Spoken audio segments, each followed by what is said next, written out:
ಕೃಷ್ಣ ಅಡುಗೆ ಮನೆಗೆ ಸ್ವಾಗತ ಫ್ರೆಂಡ್ಸ್. ಇವತ್ತು ನಾನು ಡಿಫ್ರೆಂಟ್ ಆಗಿರುವಂತಹ ಒಂದು ರೆಸಿಪಿ ತೋರಿಸ್ತಾ ಇದ್ದೀನಿ. ಇದು ನೀವು ತಿಂಡಿಗಾದರೂ ಮಾಡ್ಕೋಬೋದು, ಇಲ್ಲ ಸ್ನ್ಯಾಕ್ಸಿಗಾದರೂ ಇಲ್ಲಿ 3 ಆಲೂಗಡ್ಡೆನ ಸಿಪ್ಪೆ ತೆಗೆದು ಕುಕ್ಕರ್ಗೆ ಹಾಕ್ಬಿಟ್ಟು ಬೇಯಿಸಿ ತುರಿದು ಇಟ್ಕೊಂಡಿದ್ದೀನಿ. ಹಾಗೆ ಇಲ್ಲಿ ಕೊತ್ತಂಬರಿ ಸೊಪ್ಪು ಇಟ್ಕೊಂಡಿದ್ದೀನಿ ನೋಡಿ. ಇಲ್ಲಿ 4ರಿಂದ 5 ಮೆಣಸಿನ್ಕಾಯಿ ಕಟ್ ಮಾಡಿ ಇಟ್ಕೊಂಡಿದ್ದೀನಿ. ಹಾಗೆ 2 ಈರುಳ್ಳಿನ ಮೀಡಿಯಮ್ ಸೈಜು ಉದ್ದುದ ಕಟ್ ಮಾಡಿ ಇಟ್ಕೊಂಡಿದ್ದೀನಿ. ಇಲ್ಲಿ ಬಟಾಣಿ ಕಾಳು ಇಟ್ಕೊಂಡಿದ್ದೀನಿ, ನೆನೆಸ್ಬಿಟ್ಟು ಬಟಾಣಿ ಕಾಳು ಇಟ್ಕೊಂಡಿದ್ದೀನಿ. ಇಲ್ಲಿ ಅರ್ಧ ಕಪ್ಪು ಅಕ್ಕಿ ಹಿಟ್ಟು ಇಟ್ಕೊಂಡಿದ್ದೀನಿ ನೋಡಿ. ಇಲ್ಲಿ 1 ಸ್ಪೂನು ಅಚ್ಕಾರದ ಪುಡಿ, 1/2 ಟೀ ಸ್ಪೂನು ಜೀರಿಗೆ, ಇಲ್ಲಿ 1 ಸ್ಪೂನು ಶುಂಠಿ ಬೆಳ್ಳುಳ್ಳಿ ಪೇಸ್ಟು, ಹಾಗೆ 1/2 ಟೀ ಸ್ಪೂನು ಅರಿಶಿನ, ಇಲ್ಲಿ ಒಗ್ಗರಣೆಗೆ ಎಣ್ಣೆ, ರುಚಿಗೆ ತಕ್ಕಷ್ಟು ಉಪ್ಪು, ಇಲ್ಲಿ ನಾನು ಆಮ್ಚೂರ್ ಪೌಡ್ರು ಹಾಗೆ ಗರಂ ಮಸಾಲ ಇಟ್ಕೊಂಡಿದ್ದೀನಿ 2 1/2 ಟೀ ಸ್ಪೂನು. ಇಲ್ಲಿ ನಾನು ಜೀರಾ ಪೌಡ್ರು ಇಟ್ಕೊಂಡಿದ್ದೀನಿ, ಹಾಗೆ ಪೆಪ್ಪರ್ ಪೌಡ್ರು 2 1/2 ಟೀ ಸ್ಪೂನು. ಇಷ್ಟೆಲ್ಲ ಇಟ್ಕೊಂಡಿದ್ದೀನಿ ನೋಡಿ. ಈ ಕಡೆ ನಾನು ಗ್ಯಾಸ್ ಆನ್ ಮಾಡಿಬಿಟ್ಟು ಒಂದು ಪ್ಯಾನ್ ಇಟ್ಕೊಂಡಿದ್ದೀನಿ. ಹಾಗೆ ಅದಕ್ಕೆ 3ರಿಂದ 4 ಸ್ಪೂನ್ ಎಣ್ಣೆ ಹಾಕ್ತಾಯಿದ್ದೀನಿ ನೋಡಿ.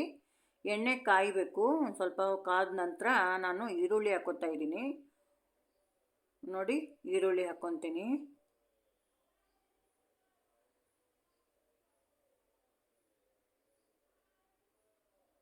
ಅದಕ್ಕೆ ನಾನು ಮೆಣಸಿನ್ಕಾಯಿನೂ ಹಾಕ್ಕೊತೀನಿ ನೋಡಿ.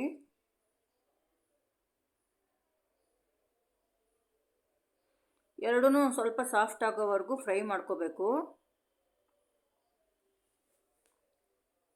ಇಲ್ಲಿ ನೋಡಿ, ಸಾಫ್ಟ್ ಆಗಿದ್ದಾಗಿದೆ.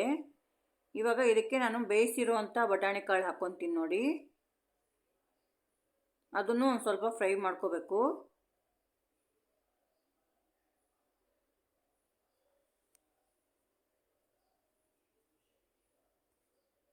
ಇವಾಗ ಅದು ಫ್ರೈ ಆಗಿದ್ದಾಗಿದೆ. ನಾನು ರುಚಿಗೆ ತಕ್ಕಷ್ಟು ಉಪ್ಪು ಹಾಕ್ಕೊತೀನಿ.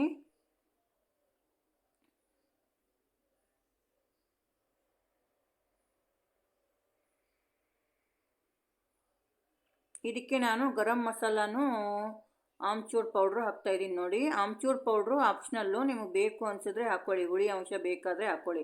ಇಲ್ಲಿ ನಾನು ಪೆಪ್ಪರ್ ಪೌಡ್ರು ಹಾಗೆ ಜೀರಿಗೆ ಪೌಡ್ರು ಹಾಕ್ಕೋತಾ ಇದ್ದೀನಿ. ಆಮ್ಚೂರ್ ಪೌಡ್ರು ನಿಮ್ಗೆ ಇಷ್ಟ ಇದ್ದರೆ ಹಾಕ್ಕೊಳ್ಳಿ, ಇಲ್ಲಾಂದರೆ ಬೇಡ, ಸ್ಕಿಪ್ ಮಾಡ್ಕೋಬೋದು. ಹಾಗೆ ಶುಂಠಿ ಬೆಳ್ಳುಳ್ಳಿ ಅರಿಶಿನ ಪುಡಿ ಹಾಕ್ತಾಯಿದ್ದೀನಿ.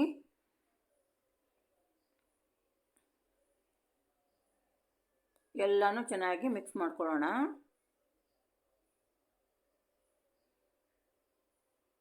ಆಮ್ಚೂರ್ ಪೌಡ್ರು ಹುಳಿ ನಿಮಗೆ ಬೇಕು ಅನಿಸಿದ್ರೆ ಹಾಕ್ಕೊಳ್ಳಿ, ಇಲ್ಲ ಅಂತಂದರೆ ಬೇಡ. ನಮ್ಮ ಮನೆಯಲ್ಲೆಲ್ಲ ಒಂದು ಸ್ವಲ್ಪ ಹುಳಿ ಬೇಕಾಗುತ್ತೆ, ಅದಕ್ಕೋಸ್ಕರ ನಾನು ಆಮ್ಚೂರ್ ಪೌಡ್ರ್ ಹಾಕ್ಕೊಂಡೆ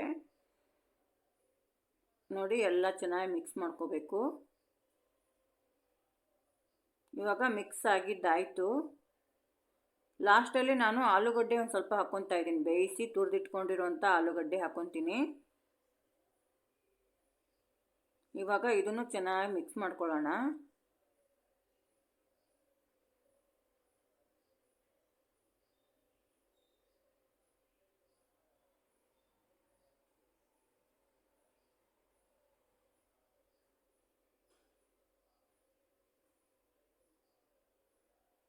ನೋಡಿ, ಚೆನ್ನಾಗಿ ಮಿಕ್ಸ್ ಆಗಿದ್ದಾಯಿತು. ಇವಾಗ ಲಾಸ್ಟಲ್ಲಿ ಕೊತ್ತಂಬರಿ ಸೊಪ್ಪು ಹಾಕ್ಕೊತೀನಿ. ಈಗ ಇದನ್ನು ಚೆನ್ನಾಗಿ ಮಿಕ್ಸ್ ಮಾಡ್ಕೊಳ್ಳೋಣ.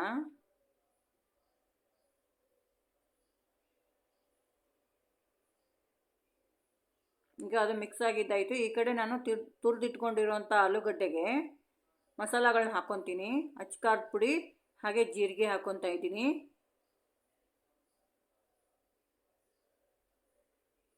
ಹಾಗೆ ಇಲ್ಲಿ ರುಚಿಗೆ ತಕ್ಕಷ್ಟು ಉಪ್ಪು, ಇಲ್ಲಿ ಅರ್ಧ ಕಪ್ ಏನು ಅಕ್ಕಿ ಹಿಟ್ಟು ತೊಗೊಂಡಿದ್ನಲ್ಲ ಅದನ್ನು ಹಾಕ್ಕೊತೀನಿ. ಇಲ್ಲಿ ನಾನು ನೀರು ಹಾಕ್ಕೊತಾ ಇಲ್ಲ, ಹಾಗೆ ಕಲಿಸ್ಕೊತಾ ಇದ್ದೀನಿ. ಆಲೂಗಡ್ಡೆ ನೀರಿನ ಅಂಶ ಇರುತ್ತಲ್ಲ, ಹಾಗಾಗಿ ನಾನು ಹಾಗೆ ಕಲಿಸ್ಕೊತೀನಿ.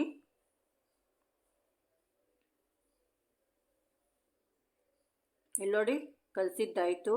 ಚಪಾತಿ ಲಟ್ಟಿಸ್ತೀವಲ್ಲ ಆ ಹದಕ್ಕೆ ಕಲಸಿದ್ರೆ ಸಾಕು. ನಿಮಗೆ ಇನ್ನೂ ತಿಳು ಅನಿಸಿದ್ರೆ ಅಕ್ಕಿ ಹಿಟ್ಟು ಹಾಕ್ಕೋಬೋದು. ಇವಾಗ ನಂದು ಕರೆಕ್ಟ್ ಆಗಿದೆ. ಇಲ್ಲಿ ನೋಡಿ, ಸ್ವಲ್ಪ ನಾನು 2 ಮಾಡಿಟ್ಕೊಂಡಿದ್ದೀನಿ ನೋಡಿ, ತುಂಬಿಟ್ಕೊಂಡಿದ್ದೀನಿ. ಇಲ್ಲಿ ನೋಡಿ, ಸ್ವಲ್ಪ ಹಿಟ್ಟು ತೊಗೊತೀನಿ, ಅದನ್ನು ಚೆನ್ನಾಗಿ ಸಾಫ್ಟ್ ಮಾಡ್ಕೊತೀನಿ.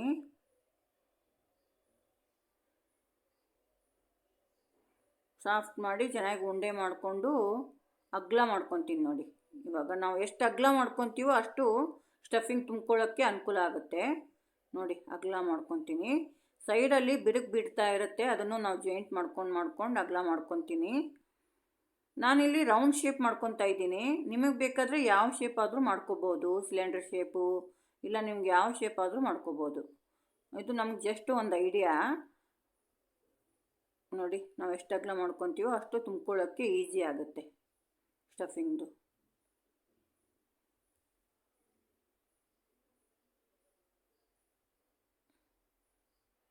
ಇವಾಗ ನೋಡಿ ಇದು ಪಲ್ಯನ ಇದರಲ್ಲಿ ಹಾಕಿಬಿಟ್ಟು ತುಂಬ್ಕೊಳ್ಳೋಣ. ಒಂದು ಸ್ಪೂನ್ ಹಾಕಿದ್ರೆ ಸಾಕು, ಜಾಸ್ತಿ ಆದರೆ ತುಂಬ್ಕೊಳ್ಳೋಕ್ಕಾಗಲ್ಲ. ಒಂದು ಸ್ಪೂನ್ ಹಾಕಿದ್ದೀನಿ. ಇವಾಗ ನೀಟಾಗಿ ಸ್ಟಫಿಂಗ್ ಮಾಡ್ಕೊಳ್ಳೋಣ. ಎಲ್ಲ ಸುತ್ತೂ ಕವರ್ ಮಾಡಿಬಿಟ್ಟು ಚೆನ್ನಾಗಿ ತುಂಬ್ಕೊತೀನಿ.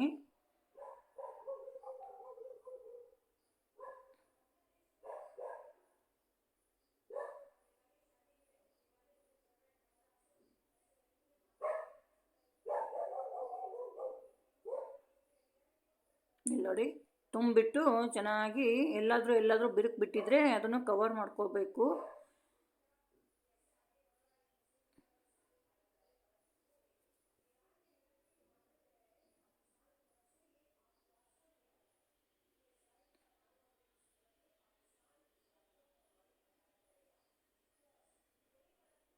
ನೋಡಿ ಈ ಥರ ತುಂಬ್ಕೊಂಡಿದ್ದೀನಿ. ನೋಡಿ ಎಷ್ಟು ಚೆನ್ನಾಗಿ ಬಂದಿದೆ. ಎಷ್ಟು ಚೆನ್ನಾಗಿ ಎಲ್ಲನೂ ತುಂಬಿಟ್ಕೊಂಡಿದ್ದೀನಿ ಈ ಥರ. ಈ ಕಡೆ ನಾನು ಪಡ್ಡು ತವ ಇಟ್ಕೊಂಡಿದ್ದೀನಿ, ಚೆನ್ನಾಗಿ ಕಾಯಕ್ಕಿಟ್ಟಿದ್ದೆ. ಹಾಗೆ ಅದಕ್ಕೆ ನಾನು ಎಣ್ಣೆ ಹಾಕ್ಕೊತೀನಿ. ನಾವು ಎಷ್ಟು ಹಾಕ್ಕೋಬೇಕು ಅಷ್ಟಕ್ಕೆ ಎಣ್ಣೆ ಹಾಕ್ಕೊಂಡ್ರೆ ಸಾಕು. ನಾನೊಂದು 8 ಮಾಡಿದ್ದೀನಿ, ಇಲ್ಲಿ 8ಕ್ಕೆ ಮಾತ್ರ ಎಣ್ಣೆ ಹಾಕ್ಕೊತೀನಿ. ನಿಮಗೆ ಎಷ್ಟು ಬೇಕೋ ಅಷ್ಟು ಮಾಡ್ಕೊಳ್ಳಿ. ನಾನು ಕ್ವಾಂಟಿಟಿ ಬೇಕಾದರೆ ಡಬಲ್ ತೊಗೋಬೋದು, ತ್ರಿಬಲ್ ತೊಗೋಬೋದು. ನನಗೆ ಸ್ವಲ್ಪ ಸಾಕು ಅಂತ ಸ್ವಲ್ಪನೇ ಮಾಡ್ಕೊಂಡಿದ್ದೀನಿ. ನೋಡಿ ಎಣ್ಣೆ ಹಾಕಿದ್ದಾಯಿತು. ಇವಾಗ ನಾನು ಅದನ್ನೆಲ್ಲ ಇಡ್ತಾಯಿದ್ದೀನಿ. ಈ ಉಂಡೆಗಳನ್ನ ಎಲ್ಲಕ್ಕೂ ಇಡ್ತಾಯಿದ್ದೀನಿ. ಎಣ್ಣೆ ಹಾಕ್ಕೊಂಡಿರೋದಕ್ಕೆ ಇಡ್ತಾಯಿದ್ದೀನಿ. ಚೆನ್ನಾಗಿ ಫ್ರೈ ಆಗಬೇಕು ಇದನ್ನು. ನೋಡಿ ಎಲ್ಲ ಇಟ್ಟಾಯಿತು. ಇಟ್ಮೇಲೆ ಒಂದು ಸ್ವಲ್ಪ ಹೊತ್ತು ಬಿಡಿ ಫ್ರೈ ಆಗೋಕ್ಕೆ, ಇಲ್ಲ ಅಂದರೆ ಕಟ್ಟಾಗೋ ಚಾನ್ಸಸ್ ಇರುತ್ತೆ. ಸ್ವಲ್ಪ ಹೊತ್ತು ಬಿಟ್ಟಿದ್ದೆ ನಾನು.